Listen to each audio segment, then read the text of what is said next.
Olá, meu querido amigo, minha querida amiga, seja bem-vindo mais uma vez ao programa Falando com Deus.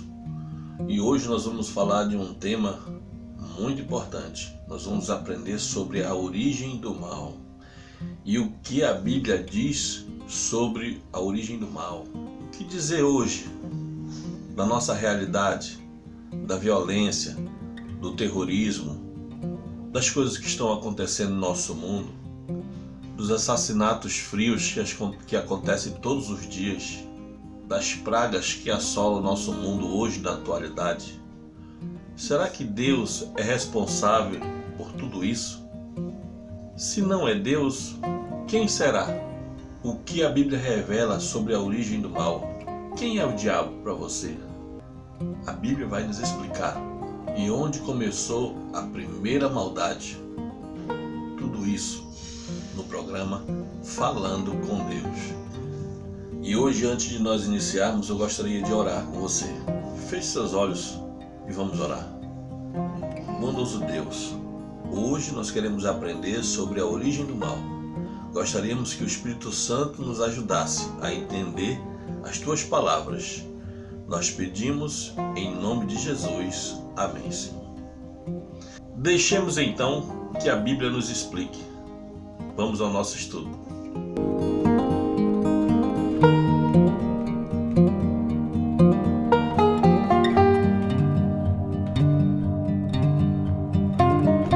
Vamos estudar sobre a origem do mal. O que a Bíblia diz sobre a origem do mal? Mas primeiro nós precisamos entender como era o céu. E eu quero convidar você a abrir a sua Bíblia aí no livro de Apocalipse, capítulo 5, o versículo 11. Diz o seguinte: Olhei e ouvi a voz de muitos anjos ao redor do trono, e dos animais e dos anciãos, e era o número deles milhões de milhões e milhares de milhares. Então, como nós vimos aqui na leitura, o céu tinha milhares e milhares de anjos, muitos anjos. E hoje não é diferente. Tem muitos anjos também. Mas, então, quem era Lúcifer no céu? O que a Bíblia descreve sobre Lúcifer, o ex-líder dos anjos? O que a Bíblia fala? Eu quero convidar você a abrir agora a sua Bíblia no livro de Ezequiel, no capítulo 28, no versículo 14, 15 e 17. Eu vou procurar aqui na minha Bíblia, enquanto você procura aí na sua. Olha o que a Bíblia diz. Muita atenção. Perfeito era nos teus caminhos, desde o dia em que foste criado até o dia que se achou iniquidade em ti. Versículo 16 agora. Na multiplicação do teu comércio se encheu o teu interior de violência, e pescastes. Pelo que te lancei profano fora do monte de Deus, e te farei perecer, ó querubim da guarda, em meio ao brilho das pedras. Versículo 17 agora. Elevou-se o teu coração por causa da tua formosura, corrompeste o teu resplendor, a tua sabedoria, por causa do teu resplendor. Lancei-te por terra, diante de reis te pus, para que te contemplem. Viu só? Impressionante. O que a Bíblia descreve sobre Lúcifer? Que Lúcifer, nós sabemos que a tradução da palavra Lúcifer é anjo de luz, Lúcifer era o anjo de luz, era um anjo perfeito diante de Deus, era um anjo da guarda, um anjo que cobria o trono de Deus, era formoso, era um anjo que assistia diante de Deus, mas ele se corrompeu. Foi isso que aconteceu com o ex-líder dos anjos do céu. Ele era o líder máximo, um líder maior do céu, e ele se corrompeu. A Bíblia diz que ele se corrompeu por causa da formosura dele. Mas tem mais. Eu quero mostrar para vocês coisas a mais do que a Bíblia vai apresentar sobre esse anjo. Que outros pecados ele cometeu. Agora você vai pegar sua Bíblia, agora vai abrir sua Bíblia lá em Isaías. Em Isaías você vai ver o que aconteceu, quais outros pecados ele cometeu. Isaías 14, versículo 12 até o 14. Eu vou procurar aqui na minha Bíblia. Vamos ler. Como caíste do céu, ó estrela da manhã, filho da alva. Como foste lançado por terra, tu que debilitavas as nações. Tu dizias no teu coração, olha, muita atenção agora, tá bom? Olha o que tu dizias no teu coração. Isso Lúcifer dizia no coração dele. Eu subirei ao céu, acima das estrelas de Deus, exaltarei o meu trono, e no monte da congregação me assentarei, nas extremidades do norte. Eita, olha o que Lúcifer está dizendo aí. Ele dizia que ele subiria, exaltaria o trono dele. Ele também queria ser Deus. Como pode uma criatura ser igual ao Criador? Não existe isso. E ele diz aqui que ele subiria ao céu acima das estrelas de Deus. Em outras passagens bíblicas, a Bíblia diz que estrelas quer dizer anjos. E nós vamos estudar isso mais na frente. Mas ele subiria o trono dele acima dos anjos. E teria o trono dele e reinaria nas extremidades do norte. E tem mais. Preste bem atenção na leitura bíblica aqui. Versículo 14. Subirei acima das mais altas nuvens e serei, olha, presta atenção, semelhante ao Altíssimo. Que absurdo.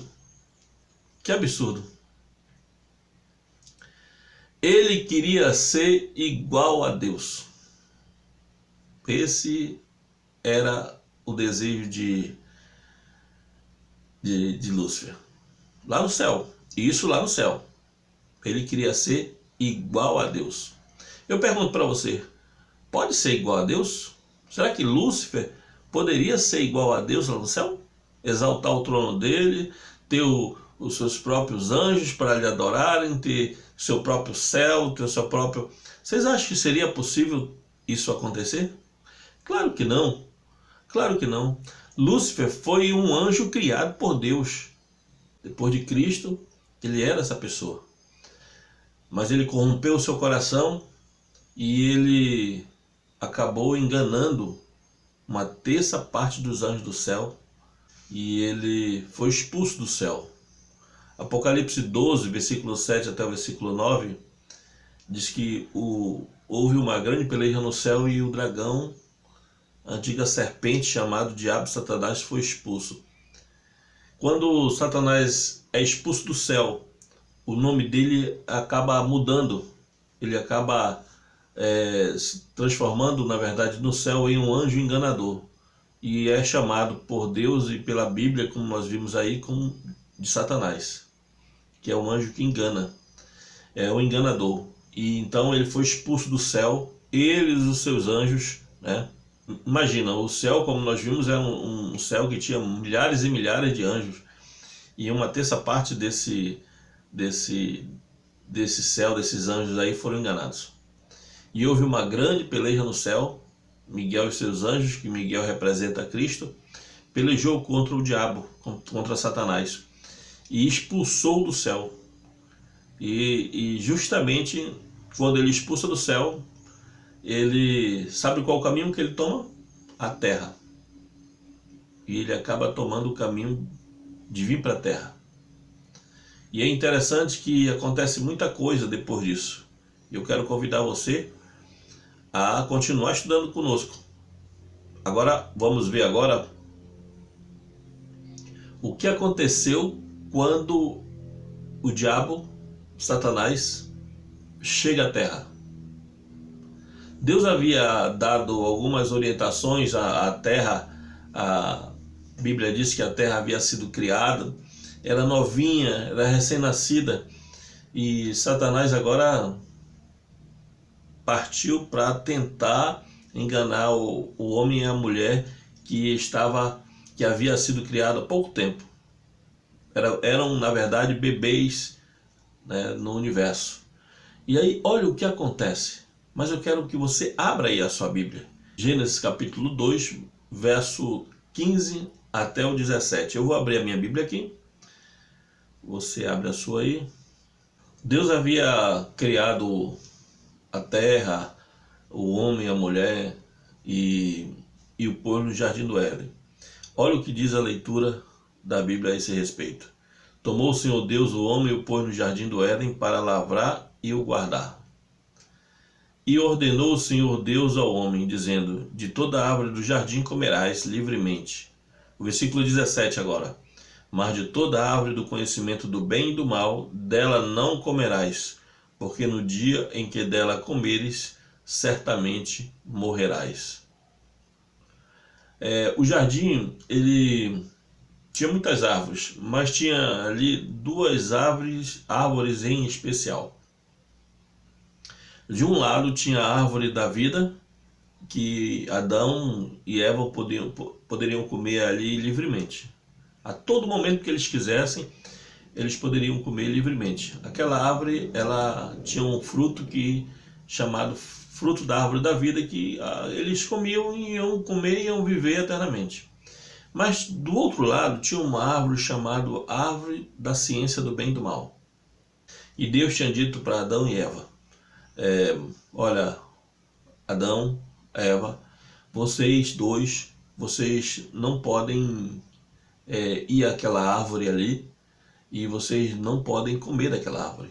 Vocês não podem nem tocar no fruto daquela árvore, porque no dia que vocês tocarem, vocês vão morrer.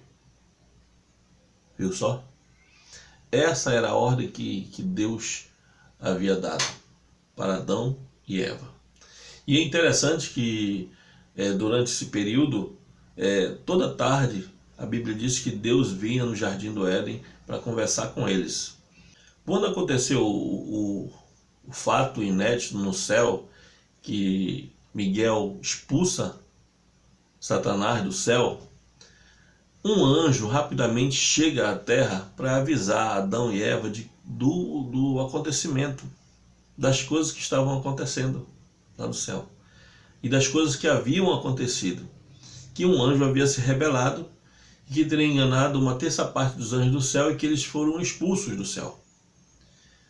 O mais interessante de tudo isso é que Adão e Eva sabiam do ocorrido, mas olha o que aconteceu. Eu quero que você agora abra sua Bíblia aí em Gênesis capítulo 3, do versículo 1 até o versículo 5. E vamos ler o que a Bíblia fala sobre esse assunto. Ora, a serpente era mais astuta de todas as animarias do campo que o Senhor Deus tinha feito. E esta disse à mulher: é assim que Deus disse: não comereis de toda a árvore do jardim? E disse a mulher à serpente: do fruto da árvore do jardim comeremos, mas do fruto da árvore que está no meio do jardim, disse Deus: não comereis dele, nem nele tocareis, para que não morrais. Então a serpente disse à mulher: certamente não morrereis, porque Deus sabe que no dia em que dele comerdes, se abrirão os vossos olhos e sereis como Deus, sabendo o bem e o mal. Viu o que Satanás fez? Deus tinha dito para Adão e para Eva: não comereis. E agora Satanás entra no corpo da serpente. E eu quero fazer essa observação, quero fazer um ponto aí, dizer para vocês que nesse momento em que Satanás toma de conta do corpo da serpente, entra no corpo da serpente, acontece aí o primeiro ato espírita em todo mundo. Foi o primeiro. Satanás entra no corpo da serpente e aí a serpente começa a falar. Eva nunca tinha visto animal nenhum falar. Ali no Éden só uma pessoa falava, que era Adão, e quando Deus ou os anjos vinham visitá-lo, eles conversavam e entendiam um ao outro, mas de repente ali, olha o que acontece. Eva ouve a serpente falar. Não é incrível? eu também ficaria ali assustado ou até curioso em ouvir a serpente falar. E a serpente agora fala para ela e diz assim, é assim que Deus disse, não comerei de toda a árvore do jardim. E ela disse, do fruto das árvores nós podemos comer, mas do fruto daquela que está ali no meio não podemos comer. Satanás continua falando através da serpente, dizendo assim, se vocês comerem, os olhos de vocês vão se abrir e vocês vão conhecer o bem e o mal. Que mentira! Satanás sabia que o bem, na verdade, Adão e Eva já conheciam, porque o bem era Deus, mas eles não conheciam quem era o mal. Na verdade, o mal estava na pessoa de Satanás, né? Eva, na sua sublime inocência, realmente não conhecia o mal. E Satanás fez uma coisa muito inteligente, foi despertar na Eva o desejo de querer conhecer, a curiosidade. E ali ela se tornou curiosa e acabou pegando do fruto e comendo do fruto. Depois ela deu para o seu marido, Adão, e eles comeram do fruto. E a Bíblia diz que eles perceberam que estavam nus. Antes eles não haviam percebido. E agora, naquele momento, depois que comeram, eles perceberam que estavam nus. Pela virada do dia, Deus sempre vinha para conversar com eles. E quando Deus chega já no pôr do sol e chama pelo nome de Adão, e a história conta muito bem isso, que Deus chega no jardim e pergunta a Adão, onde estás? E Adão diz assim, estou aqui, Senhor. E Deus diz, aqui aonde, Adão? Não estou te vendo. E Adão diz, estou aqui atrás, escondido, atrás de umas folhagens. E Deus disse, por que você está aí atrás, Adão? Deus sabia do que estava acontecendo, mas Deus queria ouvir da própria boca de Adão o que estaria acontecendo, o que aconteceu, o que ele fez, né? E Adão disse assim, Senhor, eu estou aqui porque eu estou nu. E Deus pergunta dele, e quem te fez saber que estava nu?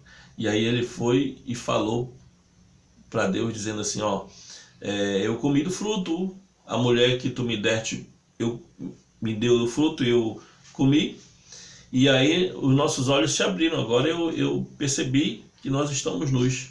Viu como a história é muito interessante? E eu quero continuar essa história com vocês depois do nosso intervalo.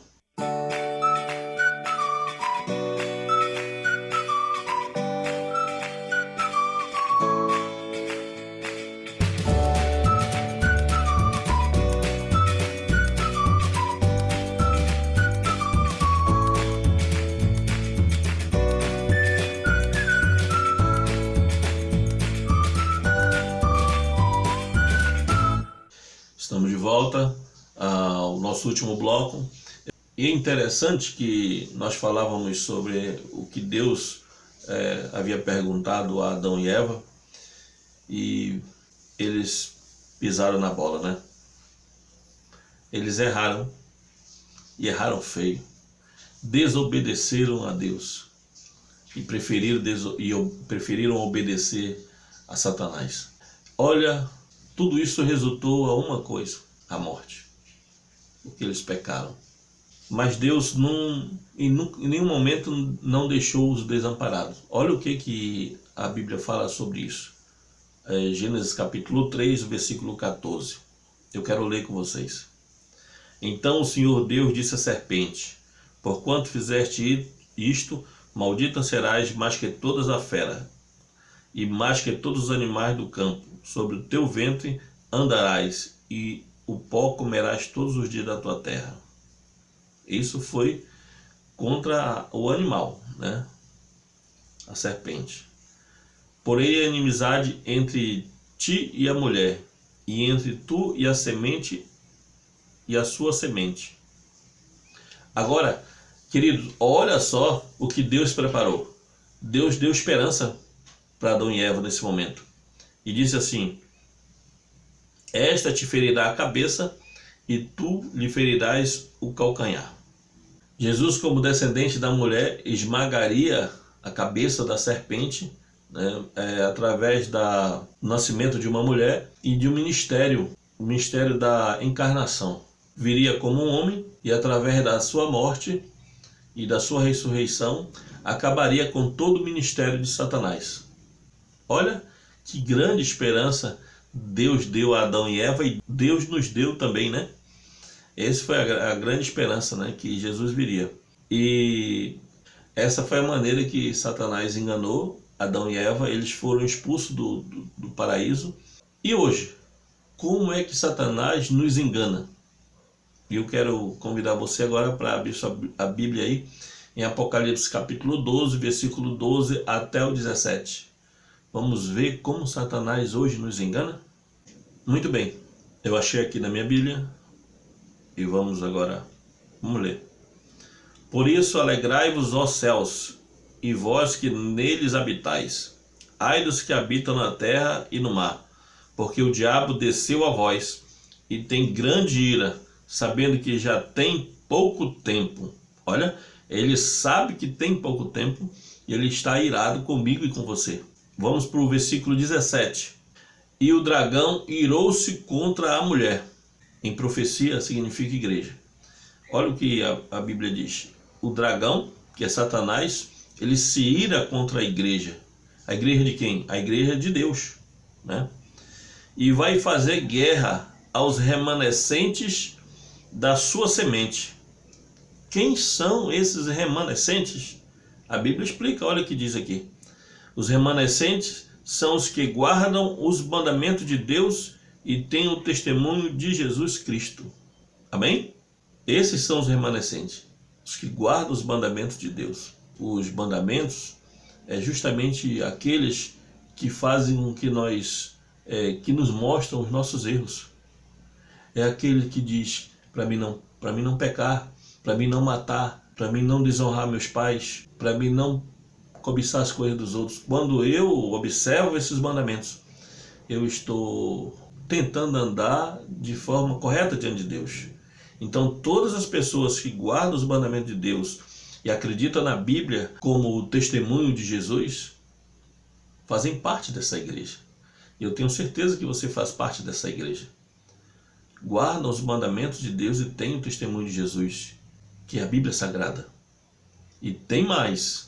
Contra quem Satanás está irado hoje? Será que contra quem Satanás está irado hoje? 2 Coríntios, capítulo 11, versículo 14 e 15. Não é de admirar, porque o próprio Satanás se transforma em anjo de luz. Viu só? O próprio Satanás se transformando em anjo de luz. E tem mais. Não é muito, pois que os seus próprios ministros se transformem em ministros de justiça, e o fim deles será conforme as suas obras. Agora eu quero convidar você para ir buscar lá no livro de Mateus, Mateus capítulo 24, versículo 24, porque surgirão falsos cristos e falsos profetas, operando grandes sinais e prodígios, para enganar, se possível, os próprios eleitos. Tem muita gente aí disfarçado de profeta, de ministro, para enganar você. Olha o que a Bíblia apresenta. Como o próprio diabo não consegue mais enganar pessoalmente, a Bíblia diz que ele é capaz de se transformar em anjo de luz e pegar alguns ministros da palavra e também usá-los de forma errada, para enganar as pessoas. Que pessoas são essas? As pessoas que guardam os mandamentos e têm a fé em Jesus. Interessante tudo isso, né? Mas eu quero dizer para vocês que é possível vencer. E eu quero convidar você para mostrar para você como é possível vencer dentro da Bíblia Sagrada. Livro de Efésios, capítulo 6, 10 até o 18, tá bom? E esse é o nosso último versículo. Vamos ver. Como é possível vencê-lo? Como? Quanto mais seres fortalecidos do Senhor e na força do seu poder. Agora vem um grande conselho aí. Revesti-vos de toda a armadura de Deus, para poder ficar firme contra as ciladas do diabo. Olha, é preciso vestir a armadura, hein? Vamos ver quais são as armaduras? Porque a nossa luta não é contra o sangue e a carne, e sim contra principados e potestades, contra os dominadores deste mundo tenebroso, contra as forças espirituais do mal nas regiões celestes. Porquanto tomai toda a armadura de Deus, para que possais resistir no dia mau, e depois de teres vencido tudo, permanecer inabalável. Agora, versículo 14. Estais, pois, firme, cingindo-vos com a verdade e vestindo-vos da couraça da justiça. Calçai os pés com a preparação do evangelho da paz, abraçando sempre o escudo da fé, com o qual podereis apagar todos os dardos inflamados do maligno. Tomai também o capacete da salvação e a espada do Espírito, que é a palavra de Deus. Viu só como nós podemos vencê-lo? Precisamos sempre estar conectado com Deus, ter fé, estudar a Bíblia, orar, vigiar. É o melhor caminho para vencer Satanás. Vamos à parte final do estudo de hoje. Chegamos ao final do nosso assunto e desse programa, e eu quero dizer uma coisa para vocês. Viu o que Satanás é capaz de fazer? Satanás era um anjo de luz e hoje é conhecido como Satanás, dragão, antiga serpente. Como vocês podem ver, ele conseguiu enganar os próprios amigos, os anjos, e conseguiu trazer esses anjos para a terra. Imagina nós, o que ele é capaz de fazer conosco. Por isso, é muito importante que eu e você possamos estar firmes no Senhor, possamos estudar mais ainda para conhecer o que mais ele pode fazer para nos enganar. Nós temos que estar sempre preparado, e essa preparação, ela vem do estudo da palavra de Deus, ela vem da oração, ela vem da comunhão com Deus, e ainda assim nós ainda pecaremos. No início eu fiz uma pergunta: quem era então responsável por todas as calamidades, assassinatos, fomes, pestes, essas coisas que acontecem no nosso mundo? E eu acredito que agora você já descobriu quem é o maior responsável de tudo isso. Ora, o próprio diabo, Satanás. Então ele é o nosso maior inimigo. Nosso maior inimigo em toda a história, e é o inimigo que vai estar lutando contra mim, contra você, para nos afastar de Deus. Então que Deus nos dê consciência, Deus nos abençoe e que o Senhor nos dê capacidade para suportar as dificuldades, superar a dificuldade e vencer Satanás. E Deus nos abençoe. Até o nosso próximo programa.